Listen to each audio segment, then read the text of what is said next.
So we want to get a couple terms straight before we start dividing polynomials. And that's dividend and divisor. The divisor is what you're dividing by, okay? And we're going to do both ways, where we have it just set up as a fraction and then what we call long division.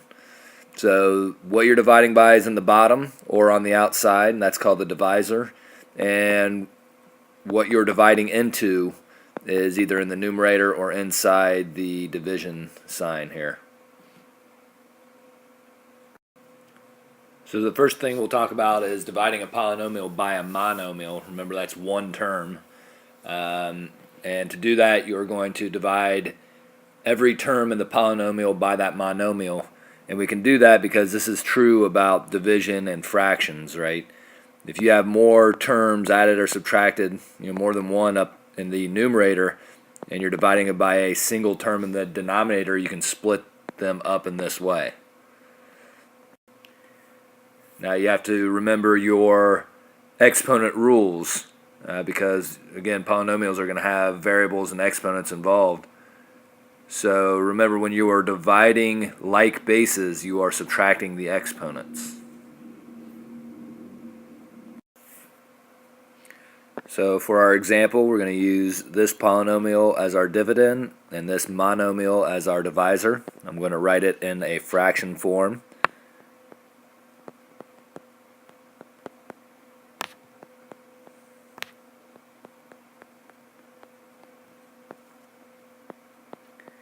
And now we're going to use the principle that we were looking at, where we can separate this fraction into 1, 2, 3, 4 fractions. Okay, so really what we have would be 12x cubed over 4x plus 8x squared over 4x plus x over 4x plus 4 over 4x. Okay, now we just have, 4 separate problems, division problems.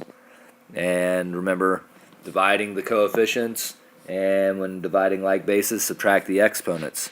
So 12x cubed over 4x is 3x squared, plus 8 divided by 4 is 2, x squared divided by x is x, plus the x's will cancel out, they become 1, so plus 1 over 4, and now the 4's will cancel and we're left with 1 over x.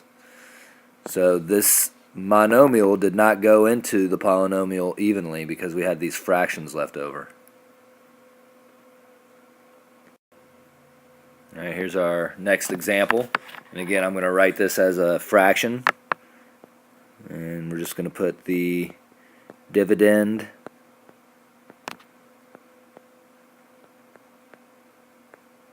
in the numerator.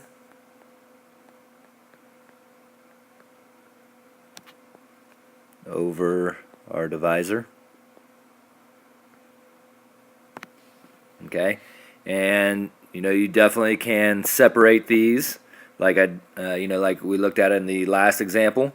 But you're just dividing each of these terms in the numerator by whatever the single term here is in the denominator. So you don't have to rewrite them all like that. We're just going to do 8x to the 4th, y to the 5th divided by x squared, y cubed, and we would get 8x squared, y squared, minus 3xy plus 5, okay, because the x squareds and the y cubes will cancel out on that last one. Okay, so now the rest of the way we're going to be dividing polynomials by polynomials.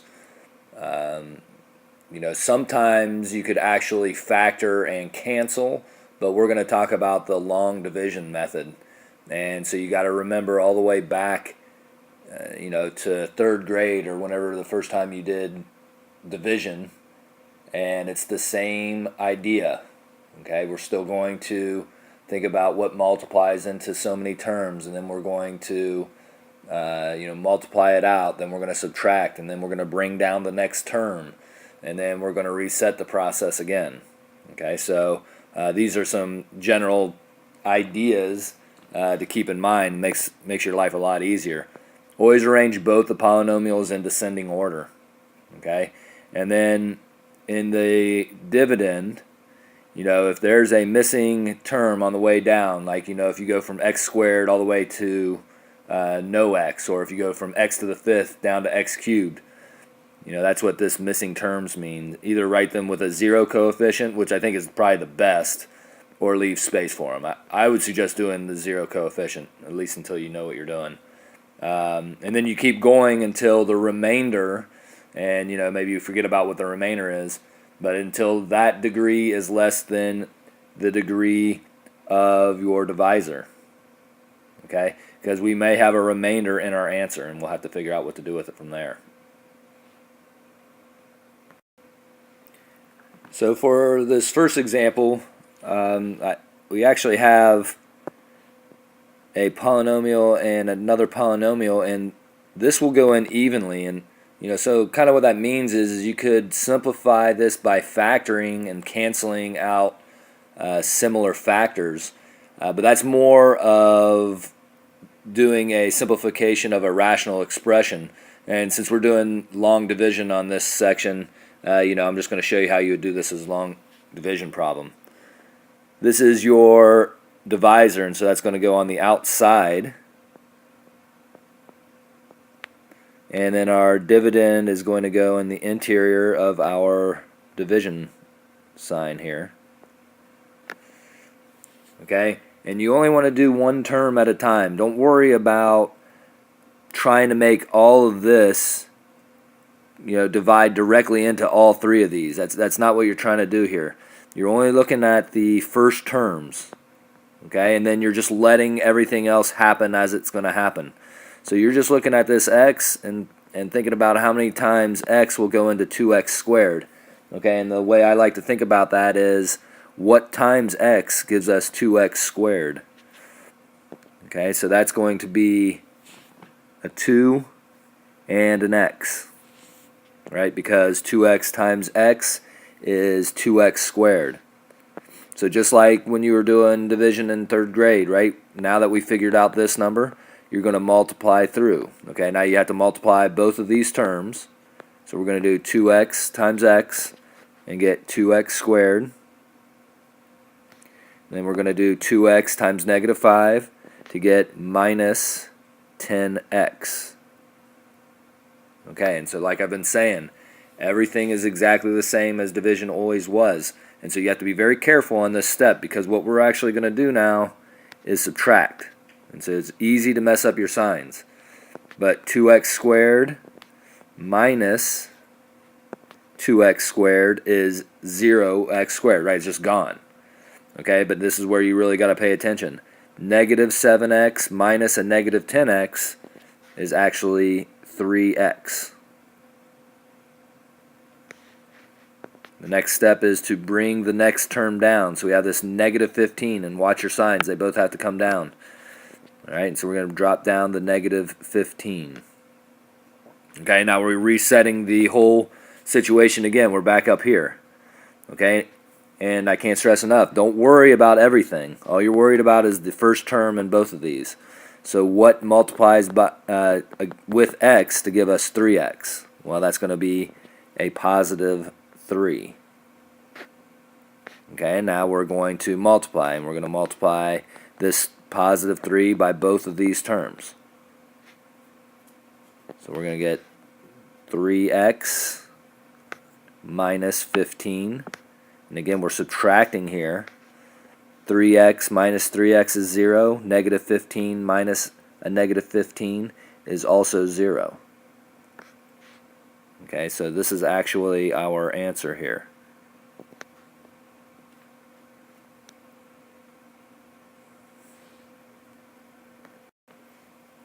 Okay, so we're going to set up our next example here. Again, we're putting the divisor on the outside, so x plus 3. And then inside we're going to put our dividend.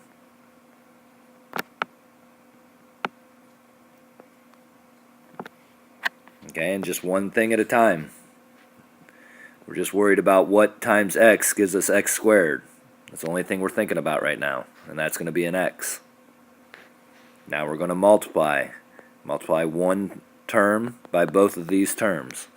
So x times x is x squared. X times 3 is 3x.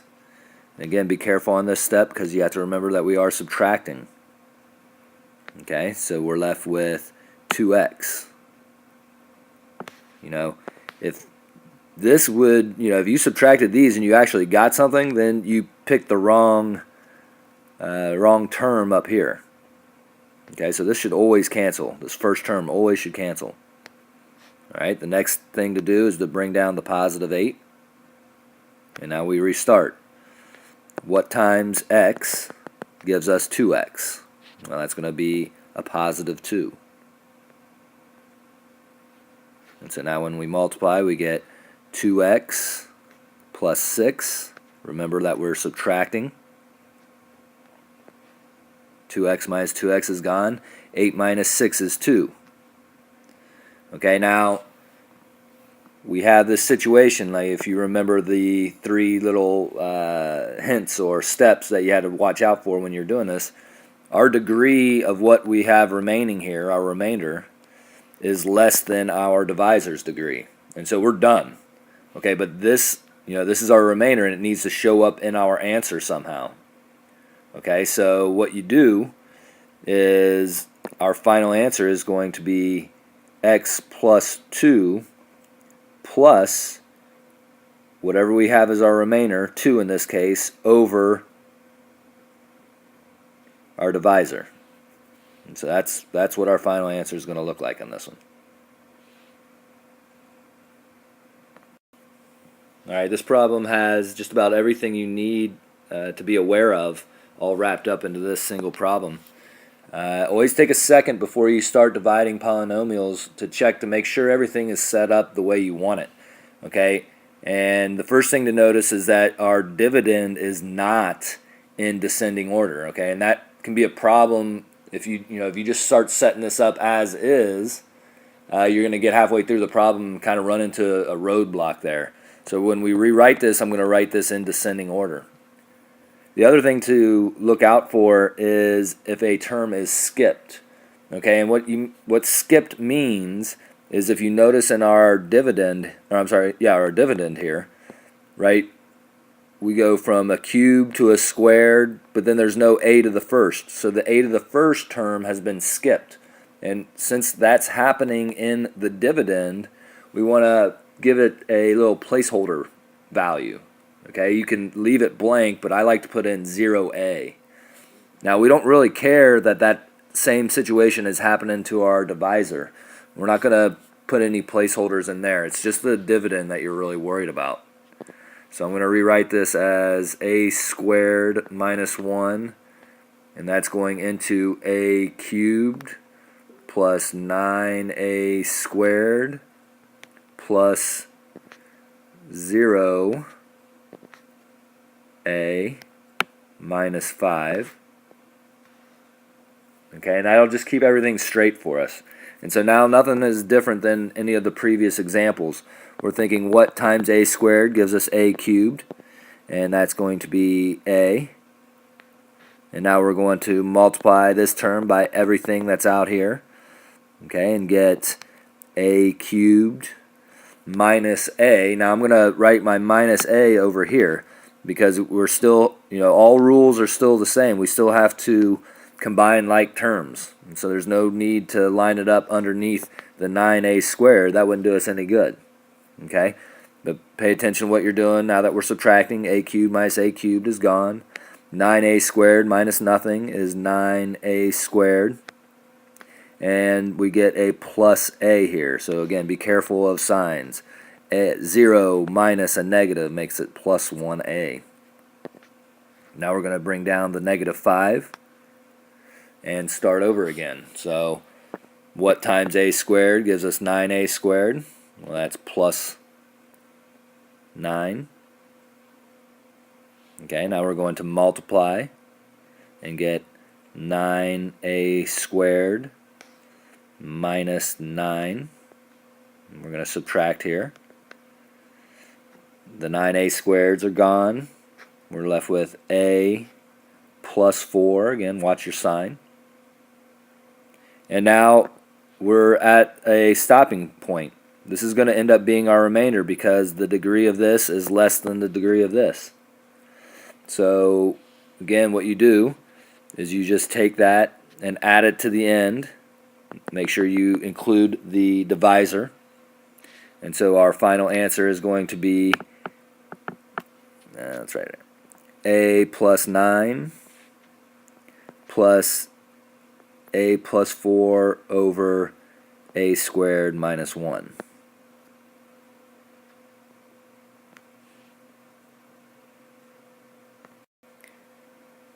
So dividing by polynomials can be done by any amount of terms. So it doesn't just have to be a binomial in your divisor. You know, you can have any amount. In this case, we have a trinomial. Now make sure, again, that you rearrange these into descending order, and both the dividend and the divisor are not in descending order. So we're going to take care of that when we set it up. There is no skip terms in the dividend, so we're pretty happy with that. So we're going to get x squared plus 2x plus 1 on the outside, and on the inside 2x to the 4th plus 7x cubed minus 3x squared plus 6x minus 2. Hopefully I have enough room to get all this on here. Alright, everything's exactly the same. Just because there's more terms on your divisor doesn't mean anything changes. So we're thinking of what times x squared gives us 2x to the 4th. Again, all you're worried about are the first terms. Everything else will just take care of itself. So we're going to say, well, a 2x squared would work. And now when we multiply, we get 2x to the 4th plus 4x cubed plus 2x squared. Again, remember that you're subtracting, so be very careful here. We're going to get 3x cubed minus 5x squared. Bring down the positive 6x. Now we're going to reset. Again, all we're worried about is the very first terms in both of these. So what times x squared gives us 3x cubed? Which should be a positive 3x. Now when we multiply, we get 3x cubed plus 6x squared plus 3x. I'm going to subtract all of that. Get negative 11x squared plus 3x. I'm going to bring down the negative 2. Always be paying attention to your signs. And again, think what times x squared gives us negative 11x squared. And then that should be a negative 11. We're going to multiply through. You get negative 11x squared minus 22x minus 11. We're going to subtract that and get 25x plus 9. And again, we know we're done because the degree of what our remainder is less than the degree of our divisor. And we're just going to add this remainder at the end.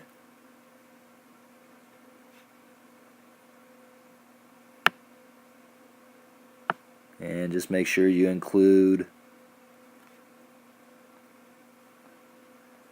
the dividend. I'm sorry, the divisor. So this is our answer right here.